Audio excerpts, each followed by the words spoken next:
Hello, this is a sort of bonus video following on from my Met Gala video, and it's about Madonna, or rather, well, it's about the embarrassing degeneration of someone who's been a wonderful performer, a truly amazing performer, but who's now turned into a parody of herself. And she doesn't even realise it by the looks of things. She was at the Met performance. She wasn't in the party. She was one of the entertainers. She turned up on the stage and gave the introduction.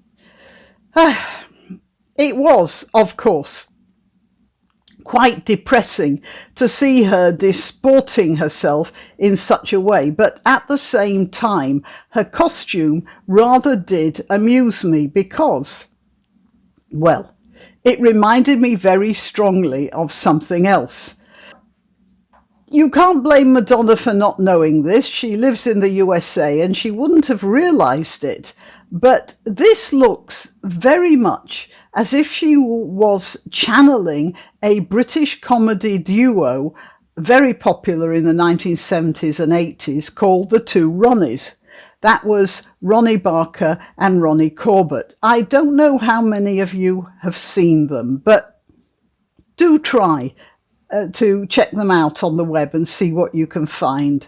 They are very funny. It just so happened that Ronnie Barker was a genius of a comedy writer, and he submitted many sketches to the Two Ronnies show under a pseudonym.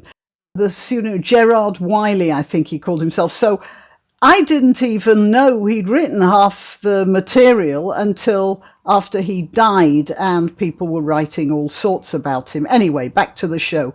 They had a series of regular comedy shows, weekly shows, and the usual format. It was sketches and a showpiece song at the end, and then there was a running piece. It was like, I suppose it must have been 10 minutes, a 10-minute segment, which was like a serial. It was it was like a Victorian detective serial.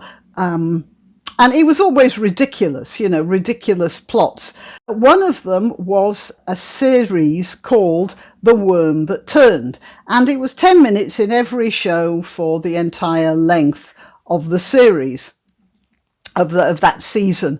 The Worm That Turned, the premise was that women ruled the world, and with an iron fist. Men were confined to the home. They had to wear dresses, and they weren't allowed to take any but the most menial of jobs. The rules that kept men in place were enforced by teams of stormtroopers, as shown here. And the head of this police force was played by an actress called Dors. She had been, in the 1950s, a sort of British answer to Jane Mansfield. She was very busty blonde, but she was a serious actress. She was in a lot of serious films of the time as well. But she did have this curvy figure, so she often got saddled with the sexy girlfriend role. In her middle age, she reinvented herself as a comedy actor with a great deal of success and a lot of respect. Now, the plot of The Worm That Turned involved the two Ronnies who wanted to escape the female tyranny, and they finally managed to do so by getting over the border into Wales, where men were men and women were glad of it. I have to emphasise that when the Two Ronnies made that show in the 1980s, it was a joke. Hang on. Yep. Well, back to The Worm That Turned. This is another look at the stormtroopers, and this is Madonna. That was the dog.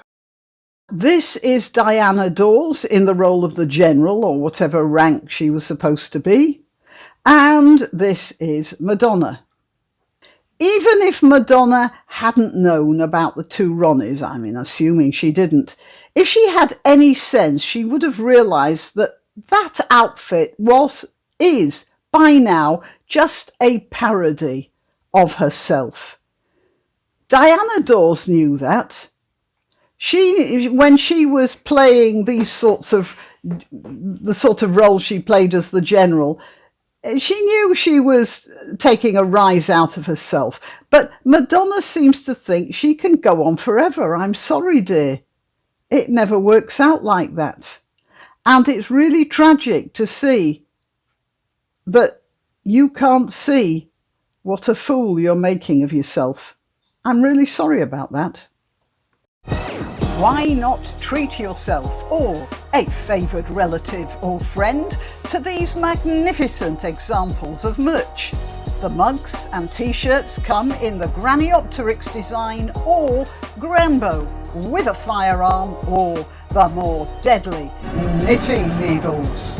Go to www.grannyopteryx.com and whatever platform you're watching this on, please click like, subscribe and share.